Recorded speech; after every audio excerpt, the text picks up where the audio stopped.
I'll take the official questions.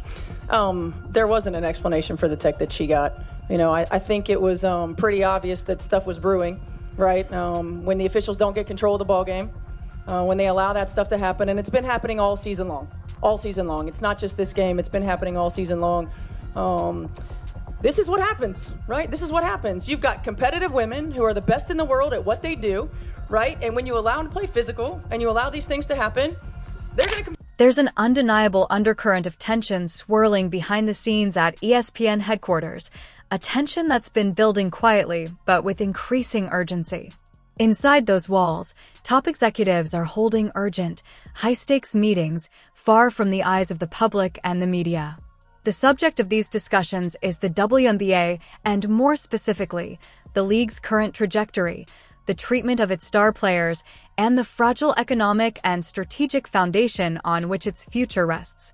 What's most striking about this storyline is that the crisis isn't just about sports. It's about business, power, and the future of women's professional basketball in America. WNBA finals, and so I'll leave it there. I mean, I'm just obviously disheartened. I'm a human too. I have a family. I have 2 kids who are devastated by these comments, and so all I'll say is just, it's obviously... To understand the gravity of what's unfolding, it's essential to look back at how the league has evolved over the past 2 decades. When the WNBA was first established in 1996, it was a groundbreaking but underfunded venture. It struggled to gain traction with low ratings, limited viewership, and sparse media coverage. Early on, the league was seen as a niche product, primarily appealing to dedicated sports fans and those interested in women's sports. The league's growth was slow, and its financial model was fragile, heavily reliant on corporate sponsorship and media rights deals that didn't generate substantial revenue. For years, the league operated in the shadows of men's sports, fighting for visibility and respect. But over time, a handful of star players emerged: Diana Taurasi, Sue Bird, Maya Moore, women whose talent and charisma helped elevate the league's profile, even if only modestly. Still, the audience remained relatively small, and the league's financial sustainability was uncertain. That was the state of affairs until the arrival of Caitlyn Clark, an athlete whose impact has been nothing short of transformative. Caitlyn Clark's college career at Iowa shattered NCAA records, captivated millions, and redefined what it meant to be a star in women's basketball. Her style, fearless shooting, creative playmaking, and larger-than-life personality made her an instant household name. When she entered the WNBA, it was like a seismic shift for the league. Her debut season was a revelation, drawing record-breaking ratings, sparking social media frenzy, and igniting conversations about women's sports in a way that hadn't been seen in years. The league and ESPN recognized this phenomenon immediately.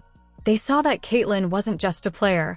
She was a cultural moment, a magnet for casual viewers, sponsors, and mainstream media attention. The partnership between her and the league was a goldmine, an opportunity to elevate women's basketball from a niche sport into a major sporting event. ESPN, in particular, saw the potential for ratings, ad revenue, and brand growth that could finally push women's sports into the national spotlight. However, as the league's popularity surged in tandem with Caitlyn's rise, cracks in the foundation began to appear. The ratings were highly dependent on her presence. When she was on the court, viewership skyrocketed. When she sat out or was not featured, ratings would plummet by 60 to 70%. The league's broader struggles, poor officiating, inconsistent enforcement of rules, and a lack of respect for star players became glaring problems that couldn't be ignored. Behind closed doors, ESPN's executives watched these developments with growing concern. They understood that their entire investment depended on Caitlyn Clark's star power and the league's ability to protect her. The league's management, on the other hand, seemed ill-prepared to handle the mounting issues. Fans had recorded viral clips of Caitlyn being fouled aggressively, elbows to the face, hard fouls, and blatant targeting, yet league officials often responded with vague statements about integrity and fairness rather than taking concrete action.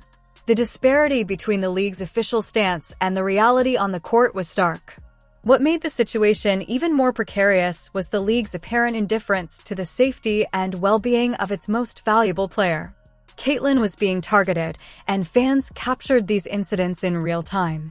Clips circulated online showing her being knocked to the ground with no foul called, her visibly frustrated, but forced to play it cool in post-game interviews where everyone knew she'd been fouled hard. Meanwhile, analysts and commentators who should have been calling out unsafe play instead pushed narratives that subtly dismissed her grievances, framing her as overly sensitive or as part of a hype train that the league was reluctant to manage. ESPN's internal assessments became increasingly alarmed. They understood that Caitlyn wasn't just a star, she was the product that was bringing eyeballs to the league. She was the reason casual fans tuned in, the reason sponsors were interested, and the reason the league had regained relevance in mainstream sports conversations. Without her, the entire business model was at risk of collapsing. The worst-case scenario, the one that kept ESPN executives awake at night, was a severe injury to Caitlyn Clark. What if she suffered a catastrophic injury because of a dirty foul that the league chose not to penalize? What if she became disillusioned with the league's inability to protect her and decided to leave? The ripple effects would be devastating. Ratings would collapse, sponsorship deals would evaporate, merchandise sales would plummet, and the league's growth trajectory would come to a screeching halt. All the progress made since her arrival could be wiped out in an instant. This situation has revealed a fundamental flaw in the league's approach, an inability or unwillingness to prioritize player safety and respect for star athletes. The league's leadership appears to have prioritized politics, egos, and maintaining a certain image over addressing the real issues that threaten its survival. They have failed to implement strict enforcement against aggressive or dangerous play, and their silence on repeated targeting of Caitlyn Clark has been deafening. This neglect has only intensified the crisis. From ESPN's perspective, the stakes are even higher.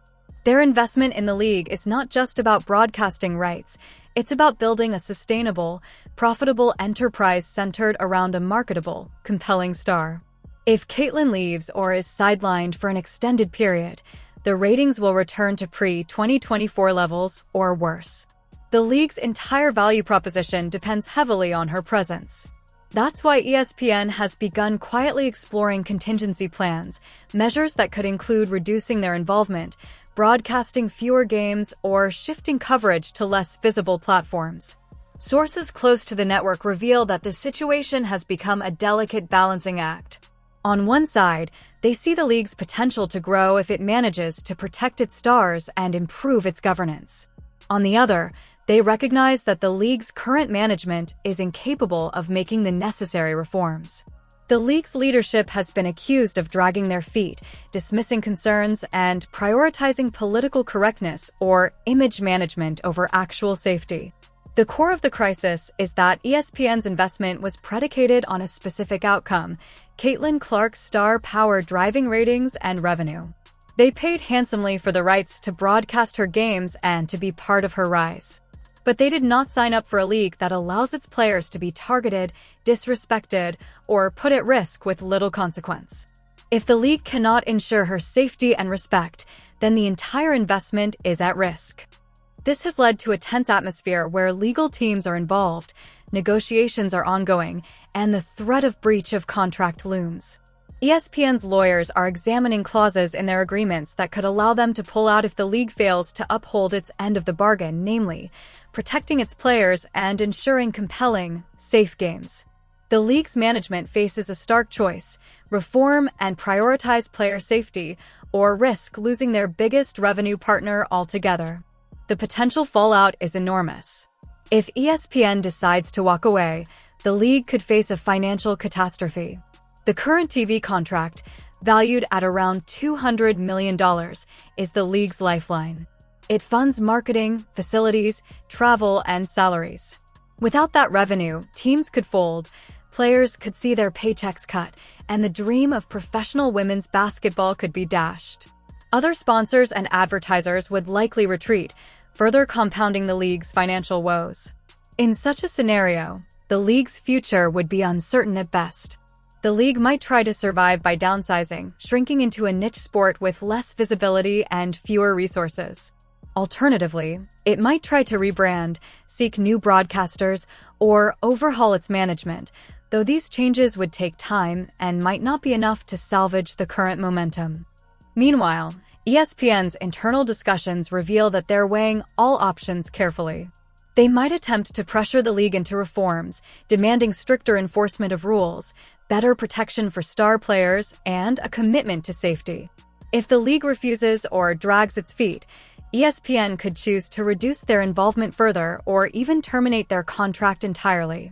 The worst-case scenario, which insiders say is being seriously considered, is a complete withdrawal of ESPN from the WNBA.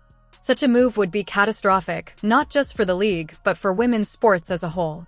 This crisis exposes a much larger issue: the fragile relationship between corporate interests and athlete safety in women's sports. The league's leadership has historically prioritized politics, image, and public relations over concrete safety measures. Their failure to address targeted violence and dangerous play reflects a deeper systemic problem: a lack of respect and protection for female athletes that undermines the legitimacy and sustainability of the sport. The broader cultural implications are profound. Women's sports have long fought for recognition, respect, and equal footing with men's sports. But the current crisis threatens to undo years of progress. If the league cannot or will not protect its stars, it risks alienating fans, sponsors, and broadcasters. The image of Caitlyn Clark, her talent, her personality, her star power, has become intertwined with the league's viability. Losing her, or watching her get hurt due to neglect, would be a blow not just to the league, but to the entire movement toward women's empowerment through sports. The situation is further complicated by the fact that the league's management appears to be in denial. They have issued statements about upholding integrity and promoting the sport, but their actions, or lack thereof, tell a different story. Fans and players alike have documented countless instances of rough fouls and targeted violence that go unpunished or overlooked. The league's silence and inaction send a message that star safety and respect are secondary concerns. What makes this crisis even more urgent is the realization that the entire business model hinges on a single player. Caitlyn Clark's presence is the linchpin for ratings, sponsorship, merchandise, and media attention. If she leaves or is sidelined, the league's prospects look bleak. This isn't hyperbole, it's a stark reality. ESPN's internal forecasts indicate that without her, viewership could regress to pre-2024 levels, meaning years of growth could be wiped out overnight. The league's leadership faces a stark choice. They can reform, prioritize safety, and protect their stars, or they can continue down a path of neglect and risk total collapse. The latter option could see the league shrinking into obscurity, losing its primary broadcaster, and eventually folding altogether. The dominoes are lined up, and the next move could determine whether women's basketball continues to grow or becomes a cautionary tale of neglect and mismanagement. This crisis isn't just about sports. It's about business, culture, and the future of women's sports in America. It's about whether a league that has finally gained mainstream relevance can sustain that momentum. It's about whether the athletes who dedicate their lives to the game can be protected from targeted violence and disrespect. It's about whether corporate interests will prioritize profits over safety, and whether the sport will evolve to meet the demands of a modern, socially conscious audience. All eyes are on the league's leadership now. The decisions they make in the coming weeks will echo for years to come. Will they finally take meaningful action to safeguard their players? Will they acknowledge the systemic issues that have been allowed to fester? Or will they continue to ignore the warning signs, risking everything for short-term appearances? The truth is, the future of women's basketball hangs in the balance. The league's survival depends on whether it can adapt, reform, and genuinely prioritize the safety and respect of its athletes. Because without that, the entire enterprise risks becoming just another failed experiment, another story of what could have been, lost to neglect and corporate indifference. This isn't just speculation, it's a critical moment of reckoning. The internal conversations at ESPN and within the league reveal a sobering reality. The sport's future is uncertain, and the decisions made right now will define the trajectory of women's basketball for generations. It's a test of leadership, integrity, and the true value placed on female athletes. The stakes couldn't be higher, and the clock is ticking.